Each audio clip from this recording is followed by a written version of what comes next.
So let me start by simply saying good morning to all of you. I just want to thank you for taking the time to participate in this field hearing on equity and sustainability. I'm going to give you a lot more background about this project and how it came about, but really this is going to be our conversation. It's not going to be me talking for 25 to 30 minutes, at least I'm going to try to.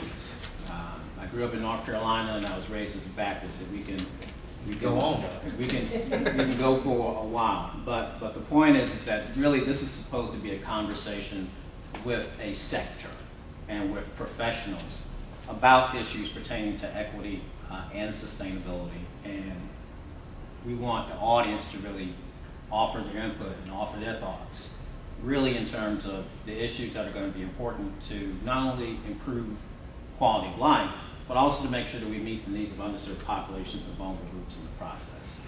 My name is Carlton Eley. I'm actually on the advisory board for the Washington, D.C. chapter of NOMA. I am also on the board of the Initiative for Equality. The Initiative for Equality, for those who are not aware, is actually a nonprofit. They're based here in the United States. But they are also a global network of individuals and academics who are concerned or have an interest in ways to encourage social, economic, and political equality. And the field hearings for equity and sustainability is actually one of their global initiatives. The field hearings were initiated actually around 2011 because of the founder of the Initiative for Equality. It's known as IFE for short.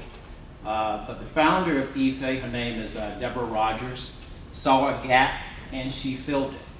She realized that if people can't come to the major discussions that are being held globally on sustainable development, we need to find a way to take the conversation to them. So if people can't go to Rio Plus 20, or if they can't go to the climate change conference in Copenhagen, or if they can't go to the World Urban Forum, we need to identify ways to take the conference actually to the people themselves so that they can offer input that's going to be very important towards shaping how we understand or view the concept of sustainable development. Often when we talk about sustainability, we often talk about the environment and the economy, but obviously there's a very clear social pillar as well. And so we want to make sure that we take the time to talk about the issues that may not always be part of the industry dialogue. Now, as I continue, one of the points that I do want to bring to your attention is simply the fact that the first field hearings were held around 2011. They wrapped up around 2012. They were actually done with 34 countries, including countries across Asia, Africa, and Europe. Those field hearings involved interviews with roughly about 2,700 people, and there were about 60 co-authors for the report that shared the preliminary findings, which was waiting to be heard. Can you see? And so the findings from that report were actually shared in side conversations during Rio Plus 20, when it was held in Brazil just last year. And so because of the success of the initial field hearings, the Initiative for Equality felt we need to do this again. We need to initiate a second round of field hearings. Not only that, we need to take the field hearings also to the United States because they really had an interest in making sure that they engaged parties, particularly in countries such as Africa and Asia, but they realized they weren't getting a lot of input from people within the United States. And so that's a map that shows what the field hearings looks like, and there's a big gap within the United States because we want to try to fill that gap.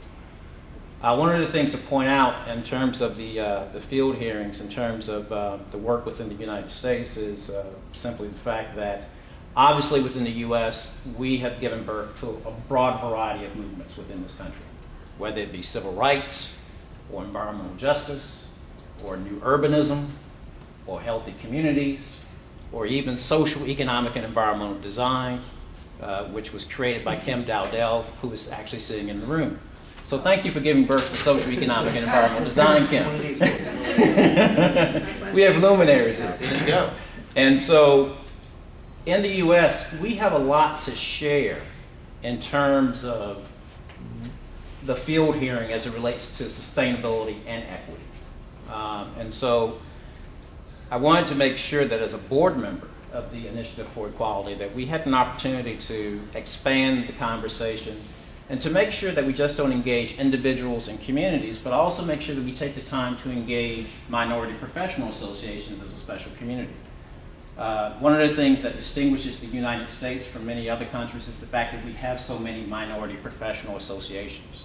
And many of these associations are very proficient in addressing the issues that often don't get discussed, whether it be professional diversity, whether it be helping underserved populations to make more informed decisions that may affect them, whether it be addressing issues of social equity as well. And so you represent a very specific voice that probably wouldn't be captured if you're only doing field hearings with individuals and communities. And so as a result, we wanted to make sure that we took the time to actually have a field hearing here at the National Organization of Minority Architects Conference. And so I just want to say congratulations to you all, because this is a landmark event, because this is the first time a field hearing is actually being done with a professional association. This is a global initiative. You're the first professional association that is being targeted. So the other thing I just want to point out in terms of the field hearings is, of course, the fact that in terms of targeting a sector, the reason why I advised that as a board member is because of the fact that I felt sectors would actually help to focus the conversation. We didn't want to have a conversation that went all over the place. We wanted to focus it. And also because of the fact that there are many professionals who really think critically about these issues. I'm a planner by training. I've written, I've lectured, I've done technical assistance on this work, but I know that there are other practitioners who really have an interest in these issues as well. Now, just to give you a little bit of a brief summation in terms of the process, one of the things just to bring to your attention is simply the fact that the reason why the Initiative for Equality is doing this work is because they want to help to inform the 2015 and Sustainable Development Goals that are being prepared by the United Nations. In terms of this field hearing, one of the things that you should know is the fact that while it's being recorded, we're not going to share personal information. We're not going to divulge anything that would identify an individual, but we also want to make sure that we have a proper recording so that we can prepare a report that will be shared with the Initiative for Equality, and they in turn will be collecting a lot of the reports from the second round of field hearings, and in turn also sharing that with the United Nations. And so, because of the fact this is being recorded, I do have to ask for your permission first. Do you mind if I make the recording? Okay? All right, good. All right. Thank you. It's going to make it easier. It's going to make it easier for me when I work on the report. Now, again, we only have 50 minutes, and I've probably already taken up about 5 to 6. I'm only going to go through 6 questions. That's really what the purpose of today's discussion is to really move the conversation through 6 questions. If we have time, I may ask an additional question or 2. But again, I want to be respectful of the time of everyone who has gathered here today.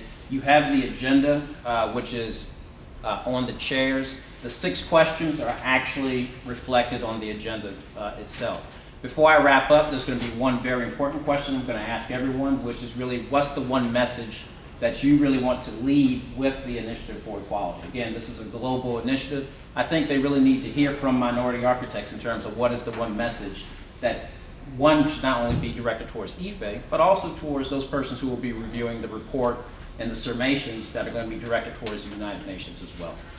And then finally, I will wrap up by sharing some additional information in terms of how you can learn more, how you can remain engaged, any additional next steps that are associated with this process. So just want to ask, are there any questions? Okay. To see more people, we encourage you to come to the front.